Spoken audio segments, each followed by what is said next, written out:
Bonjour à tous, donc vidéo numéro 6 sur les nombres euh, au château des Alimes en Amberieu-en-Bugey.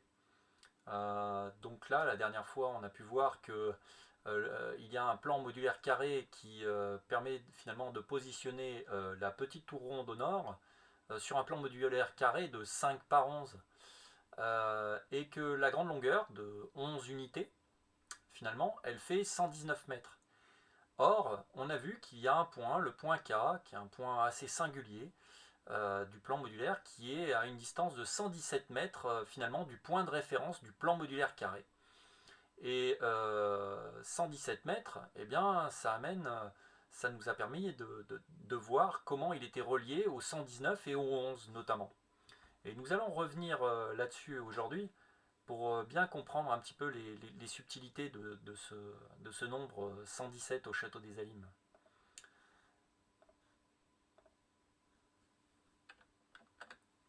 Le voici. Donc, en effet, nous avons un plan modulaire carré ici de 5 par 11 unités qui prend appui sur le point J, l'entrée du château des Alimes, le côté ici, là. Voilà. Et donc, j'ai expliqué par bien des aspects, c'est un point extrêmement important pour pouvoir établir le plan au sol du château des Alimes. Et du coup, on a 119 mètres sur ce côté, et de ce côté, on a 119 fois 5 sur 11 mètres. Voilà. J'ai aussi expliqué à quel point le 119 et le 5 et le 11 se retrouvent en projection plane d'une projection Lambert. Voilà. Par rapport, comme référence par rapport aux latitudes.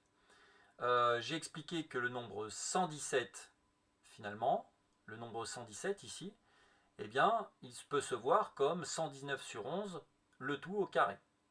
Donc, on va refaire juste le module. On va recalculer la taille d'un module. 119 sur 11.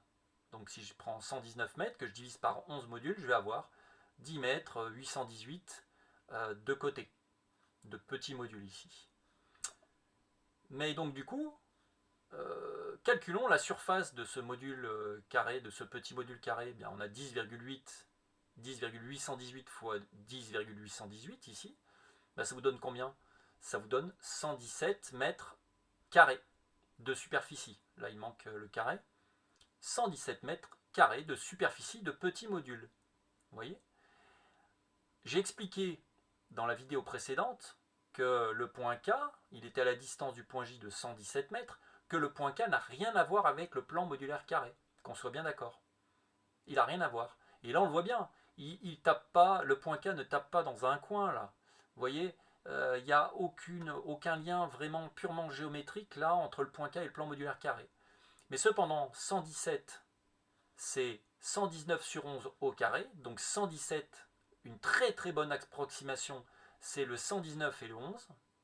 Mais quand on fait 119 sur 11, on a 10, 818, et quand on le met au carré, donc, et bien en fait, on a la superficie d'un petit module comme ça. Ça, c'est tout à fait intéressant. Donc ici, vous voyez, je l'ai représenté, 117 mètres carrés pour un petit carré de 10,818 par 10,818. Voilà.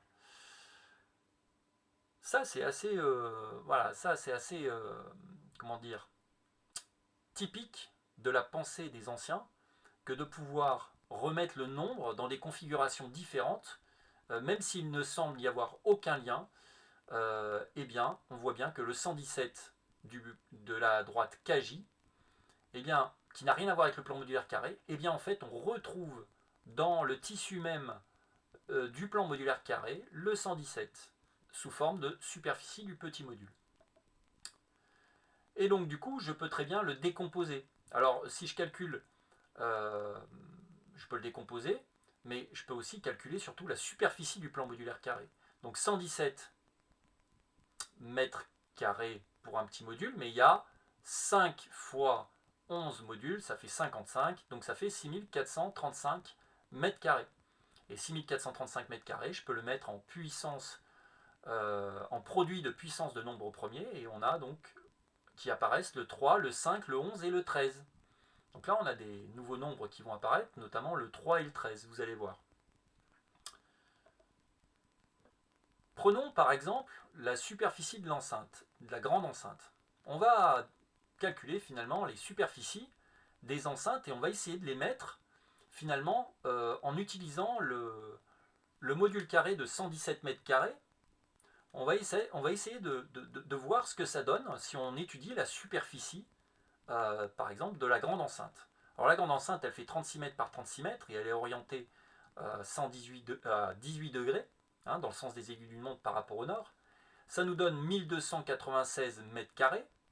Je peux le mettre en produit de puissance de nombre premier ici. Donc on voit qu'il y a 4 fois le 2 et qu'il y a 4 fois le 3. Hein. Donc en fait, on a 2 puissance 4 fois 3 puissance 4. Voilà. Mais le 117, je peux aussi le décomposer. 117, c'est 3 fois 3 fois 13. En fait, c'est 39 fois 3, d'une certaine manière. Ça, c'est 117. On voit que le 3 est mis au carré ici, et là, on voit que le 3 est à la puissance 4. Donc, faisons 1296 mètres carrés divisé par 117 mètres carrés par module pour trouver le nombre de modules qu'il faudrait mettre dans 1296, ici. Et donc, on va trouver bien une fraction de 144 treizièmes. Donc là, il n'y a rien d'extraordinaire. Mais quand on fait l'application numérique avec la calculatrice, qu'est-ce qu'on s'aperçoit? On s'aperçoit que 144 treizièmes, ça fait 11,0769. Alors là, la puce à l'oreille, elle est là tout de suite. 11,077. Tout simplement. Le 11 et le 7 reviennent directement. Et donc, on peut très bien le mettre sous cette fraction-là. Comme une très très bonne approximation de 144 treizièmes, on a 11 077 divisé par 1000. Et on voit donc que le 11 et le 7 peuvent être de nouveau réutilisés. Et ça, c'est tout à fait intéressant.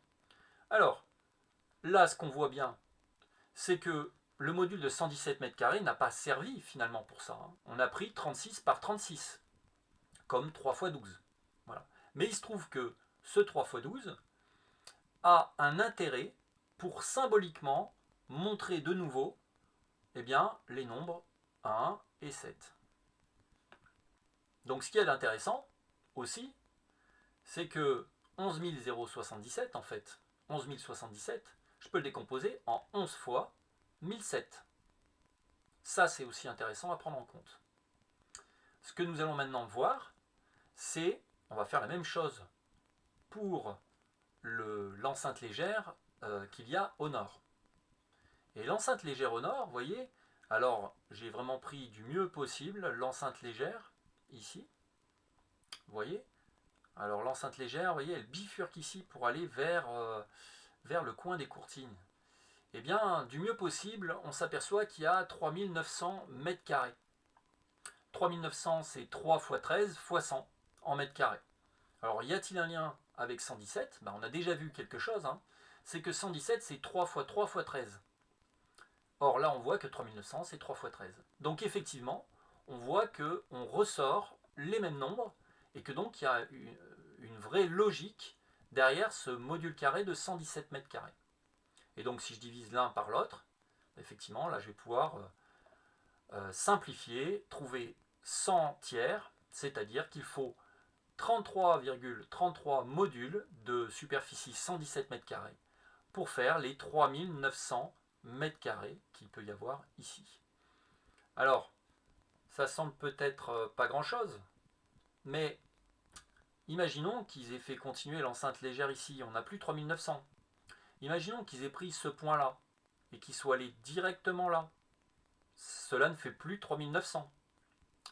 En fait, il en manque de pas beaucoup pour que en fait, ce ne soit pas bon. Mais là, en traçant du mieux possible, et je vous laisserai essayer si vous voulez, eh bien, on tombe vraiment très proche de 3900 mètres carrés. Voilà. Donc 33,3 modules, 217 mètres carrés par module. Et donc, je pense que cela doit amener à une réflexion sur les unités de mesure qu'il peut y avoir dans les constructions, mais surtout avant les unités de mesure. Vous voyez que c'est une question de nombre, de rapport, de fraction, Mais ce que je veux dire quand même, c'est que tous les rapports et toutes les fractions que j'ai pu mettre, je les ai mises en mètres. Alors pourquoi les avoir mis en mètres? En effet, au Moyen-Âge, ils ne sont pas censés connaître le mètre. Hein, on a la convention, je crois, en 1791 qui a défini, qui a convenu du mètre comme le quart du 10 millionième du méridien terrestre. Et ça, c'est 1791, donc c'est bien après les châteaux du 14e. Mais il se trouve que, effectivement, eh bien, tout ce que je vous explique dans les fractions et dans les nombres, depuis le début, eh bien, cela se résout parfaitement dans l'unité du mètre. Et je rappelle que si on va à la tour de Saint-Denis, eh bien, on regarde le château des Alimes, la tour ronde, ici, eh bien, on va ouvrir un angle de 65 degrés 42 minutes sur une distance de 6542 et en élévation 327 mètres, c'est-à-dire 654 divisé par 2. Or, si je change les unités, si je passe du mètre au yard anglais, eh bien, cela ne marche plus. Les nombres ne rentrent plus en conjonction. Et ça, c'est très important. Et c'est pour ça que le mètre a été utilisé ici. C'est parce que tout simplement, eh bien, on va l'utiliser comme pour représenter la cartographie avec 6542, puisqu'on est à 6542 km nord. La cartographie donc absolue, mais la cartographie locale aussi entre la tour de Saint-Denis et le château des Alimes, etc., etc. Ce qui m'amène à utiliser finalement le mètre pour ces plans modulaires carrés. Que 119, ben c'est bien 119 mètres sur 11 unités.